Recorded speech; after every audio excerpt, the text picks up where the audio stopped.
know you think I'm crazy, but it's not me. It's the world. The world's gone mad. World's gone mad. World's gone mad. World's gone mad. Bonjour, bonsoir, bienvenue sur Impossible ou pas, où l'impossible n'est pas, ou peut-être pas. Aujourd'hui, je vais vous reparler de l'effet Mandela, car Chris Carter, réalisateur de la série X-Files, a consacré un épisode à cet effet Mandela. Cet épisode, pour ceux que ça intéresse, c'est la 11e saison, 4e épisode, et c'est paru cette semaine aux États-Unis. Je me suis empressé de le regarder, bon, je vous le dis, sur un site pirate, et je me suis délecté.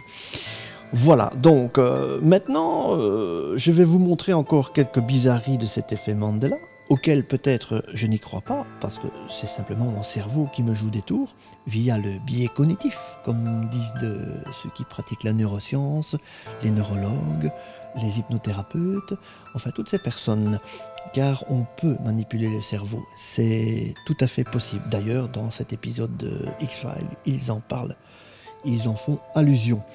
Ceci dit, je vais encore vous présenter quelques bizarreries de cet effet Mandela. Je vous rappelle, c'est simplement une exposition des faits. Ce n'est pas pour ça que personnellement j'y crois. Vous y croyez, tant mieux.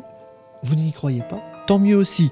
Vous êtes dans le doute, tant mieux aussi. It's the Mandela effect.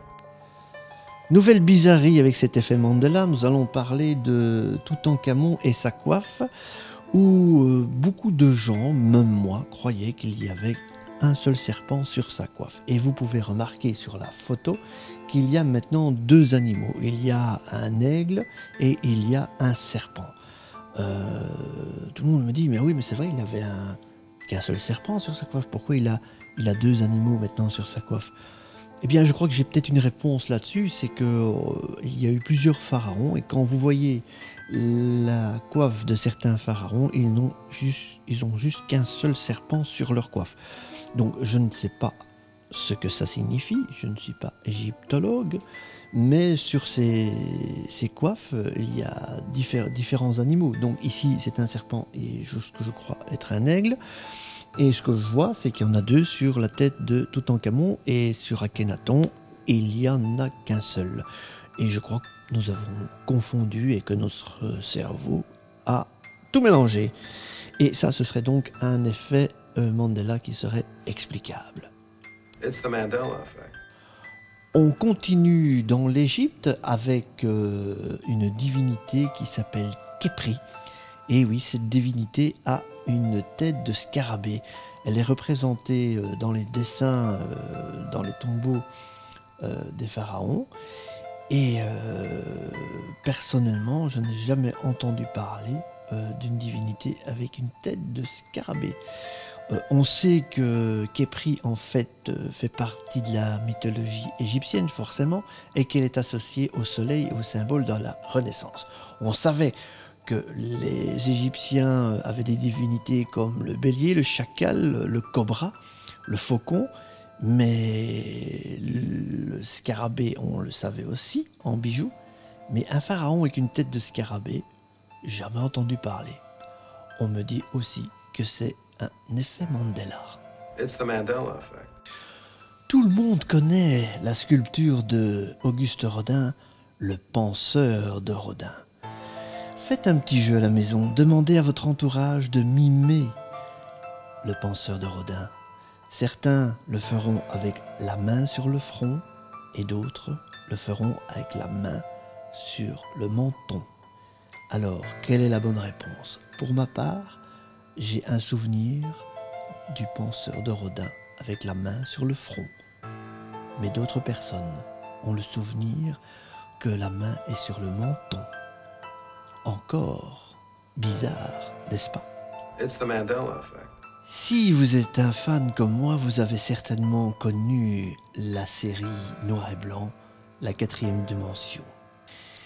Et oui, c'est une série culte également, qui était bien là avant X-Files. La 4e dimension, une référence également. On dit que cette série a été créée par Rod Serling. Mais de mon temps, ne disait-on pas Rod Sterling? Est-ce que c'est Rod Serling ou Rod Sterling? Encore quelque chose de vraiment impressionnant pour ceux qui connaissent la série. Rod Serling ou Rod Sterling? Son nom a changé ou pas? C'est notre cerveau. It's the Mandela effect. Nous allons revenir sur les marques de voitures et voici de nouveau ce logo Ford dont j'ai le souvenir, moi personnellement, c'est qu'il y avait juste une barre dans le F. Et maintenant, dans le F, il y a une boucle. Et comme on dit en Belgique, une kroll. Et oui, chez Ford, et également, les lettres étaient attachées ensemble. Et vous pouvez voir maintenant le nouveau logo de Ford. Les lettres sont séparées. Il y en a qui vont me dire, mais oui, ils ont tout simplement changé leur logo, c'est une question de marketing. Je suis d'accord. C'est comme le Volkswagen. Maintenant, le V et le W est séparé.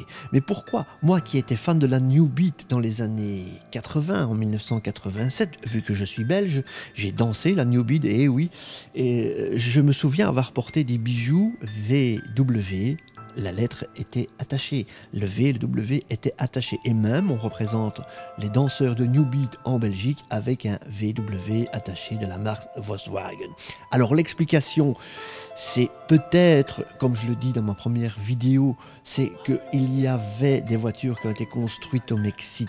Donc, par exemple, des coccinelles, la sacrée coccinelle, elle a été faite avec le logo VW attaché ensemble. Et ensuite, on a fait toute une série, enfin les séries qui ont été faites en Europe, en Amérique et tout ça, elles ont été faites, fabriquées avec le logo séparé. Je ne suis pas sûr de ce que je dis. C'est comme le logo Volvo. Le logo Volvo, vous pouvez voir, il y a c'est le signe du mâle, hein, le mâle. Donc c'est simplement un rond avec une flèche. Mais moi, j'ai un souvenir du logo Volvo avec un cercle, dans un cercle. Voilà, tout simplement. À vous de choisir. Je dis toujours, c'est impossible ou pas. It's the Mandela effect. Nous allons reparler de la guerre des étoiles avec un petit bijou que j'ai trouvé sur internet. Naturellement, c'est le 45 tours raconté par Dominique Paturel, et non pas Sabine Paturel, hein, celle qui mangeait les chocolats, qui avait une excellente voix d'ailleurs, ce Dominique Paturel, quand il racontait ses histoires de la guerre des étoiles. Je m'en souviens. Eh bien, vous pouvez constater que sur la pochette, C3PO ou 6PO selon les versions, eh bien, n'a pas de tibia en argent. Alors, explication. Vous en avez une? Eh bien, vous pouvez toujours me l'envoyer sur impossible ou pas @gmail.com. Revenons sur la phrase connue de Dark Vador, « Non, je suis ton père » et non pas « Luke, je suis ton père ». Eh bien, on a tous un souvenir, naturellement, je le dis dans 2 vidéos, « Luke, je suis ton père », tout le monde s'en souvient. Eh bien non, il dit « Non, je suis ton père ». Ça fait trois fois que je le répète. Mais j'ai trouvé une vidéo sur YouTube où on trouve un jouet où il dit ceci.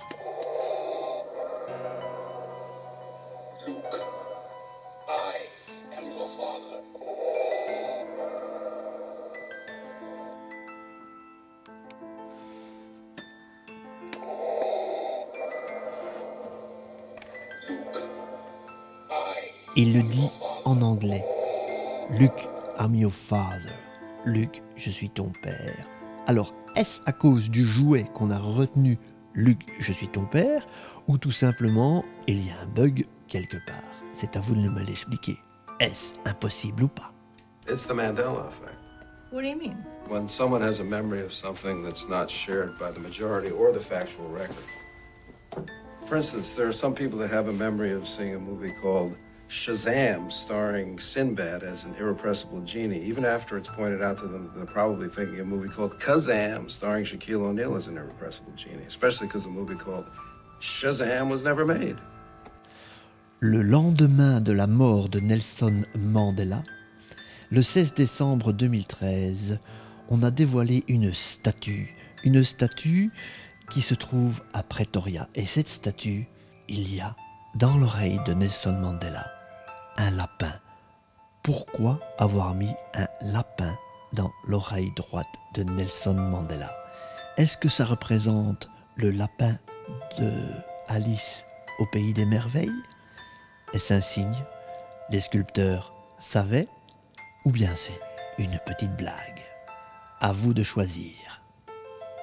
Comme nous sommes sur impossible ou pas, alors nous allons passer par le pas. Non, ce n'est pas possible, l'effet Mandela, c'est simplement notre cerveau qui crée de faux souvenirs.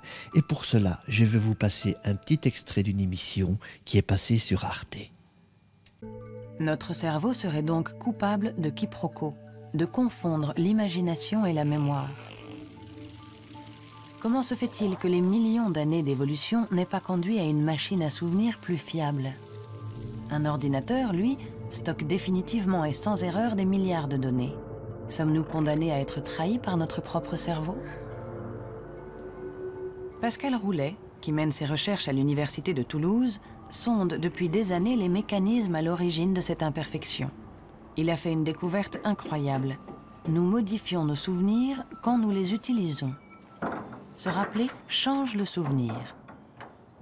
Il appelle cela le syndrome du pêcheur marseillais.